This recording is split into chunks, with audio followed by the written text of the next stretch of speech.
आज नगर निगम के general fund से हमारे पार्षद 49 की लक्ष्मी देवी जी और 43 की काजल यादव जी, इनके वार्ड में दोनों में करीब 1 करोड़ का नाला, दोनों के मिला के 1 करोड़ का नाले का निर्माण का उद्घाटन किया गया। बड़ी लंबी लड़ाई के बाद ये नाले का सैंक्शन हुआ और इसके लिए मैं सभी दोनों पार्षदों को और हमारे मेयर साहब को भी धन्यवाद दूंगी जो उन्होंने इस बजट को स्वीकृत किया। और अब ये जो कच्ची बस्ती में पानी बह रहा था, गंदगी बह रही थी, लोग उससे बहुत परेशान थे, अब लोगों को कुछ सुविधा प्राप्त हो जाएगी। इसलिए मैं लोगों का भी बहुत बहुत धन्यवाद देना चाहूँगी और पार्षदों को भी बहुत इस तरह से मेहनत करते रहे, अपने वार्ड में विकास कार्य करवाते रहे।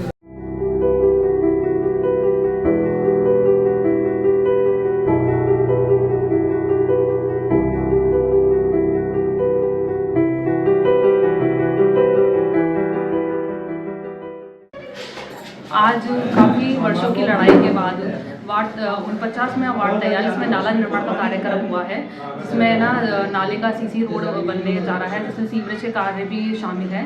इसके लिए मैं नगर निगम के प्रशासन के महापौर मैडम को, नेता प्रतिपक्ष हमारी द्रौपदी दीदी को बहुत बहुत धन्यवाद, आभार व्यक्त करना चाहूँगी, क्योंकि उनके सहयोग से ये कार्य पूरा हुआ है। जिसके हमारे बहुत सालों से हमारी लड़ाई लड़ रही थी, क्योंकि हम कच्ची बस्ती से आते हैं। यहाँ पे नाले का पानी इतना भर जाता है, इतनी गंदगी होती है, क्योंकि यहाँ पे नाले का अभाव है। जो नाला है वो क्षतिग्रस्त अवस्था में है।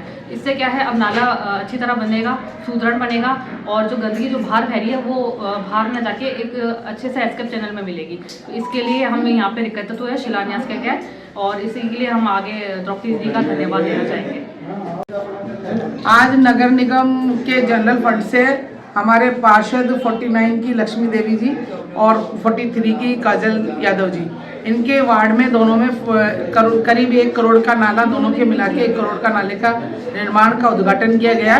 बड़ी लंबी लड़ाई के बाद ये नाले का सैंक्शन हुआ और इसके लिए मैं सभी दोनों पार्षदों को और हमारे मेयर साहब को भी धन्यवाद दूंगी जो उन्होंने इस बजट को स्वीकृत किया। और अब ये जो कच्ची बस्ती में पानी बह रहा था, गंदगी बह रही थी, लोग उससे बहुत परेशान थे, अब लोगों को कुछ सुविधा प्राप्त हो जाएगी।